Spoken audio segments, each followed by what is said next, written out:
When a baby is born, it's a big deal for any family, and especially so when it's part of the Greensboro family at large. Babies were born at the Greensboro Science Center recently. Lauren Davis is going to tell us all about it. She's the main wolf keeper here at the Greensboro Science Center. So tell us about these babies. They were born on March 7th. It's very exciting for us. Anaheim is a first-time mom, so we were really excited. Nazca is the father, and this is his second litter, so he's kind of an old pro at it. The puppies are a month old at this point, and they're doing great. We're really excited.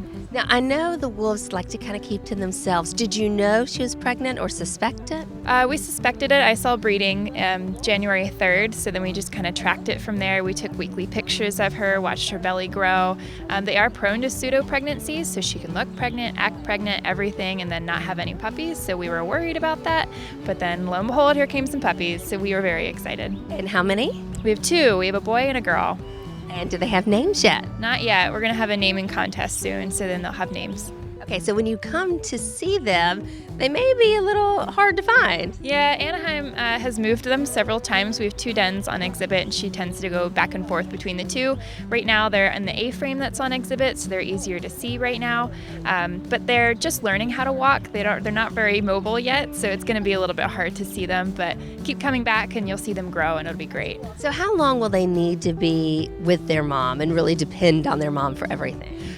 They'll depend on their mom. She'll start weaning them here in the next couple of weeks, and they'll start regurgitating just like they would in the wild for them, eating up already chewed up food, which is normal. And then they'll be fully weaned by about 6 months. And then normally they leave their mom about a year old, so that's what we're hoping for, but it also depends on the species survival plan and where they'd like the puppies to go. Okay, so they might go to other zoos. Exactly. And is that what has happened in the past? Yes. They're like a dating site for animals. They kind of figure out whose genes go well with whose. That's how we got Anaheim with Nazca. So who knows, Anaheim could go somewhere else and we could keep the puppies, or Nazca could go, or the puppies could go. We don't really know yet. How important is it that the Greensboro Science Center has this breeding program, especially for the Maine wolves? It's extremely important. There aren't very many zoos that have maned wolves, so the fact that we have a breeding pair is very exciting, and the fact that they're breeding is very exciting as well, because that means they're comfortable here, and that's what we want. The maned wolf is endangered in the wild, so we got to be very careful and make sure that we have good genes in order to be a backup plan just in case those animals go extinct in the wild.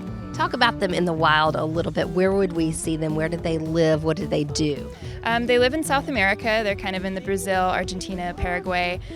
They're mainly in the tall grasses. They eat a lot of mice, chicks, eggs. They're 50% fruit and 50% meat, so they're not a carnivore, they're an omnivore. They eat a maned wolf apple, which is very similar to our tomato.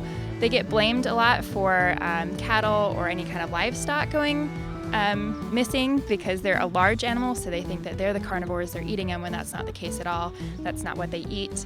So that was a big problem. That's why they were going extinct for a little bit there. They were getting blamed for problems. But now their problem is that domestic dogs are moving in, and a lot of diseases are being transferred from domestic dogs to maned wolves, like distemper and rabies. So that's their problem right now. And so this is a great way to protect them. And visiting here and learning about them is also another great way to protect them and to know about them. So when you visit, what do you need to know about them? So this is a new family, so Anaheim's first-time mom. She's very nervous, so just kind of be quiet for us. They have very sensitive hearing. The boardwalk is a little bit loud, so make sure your children aren't running around. Just kind of watch quietly and watch the family grow. It'll be very exciting. Thank you so much for sharing a little bit about it. Of course, babies, always exciting. We like to see how cute they are and ooh and ah over them, and you can do that. Just come to the Greensboro Science Center. The Maine Wolves exhibit is open every day the Science Center is.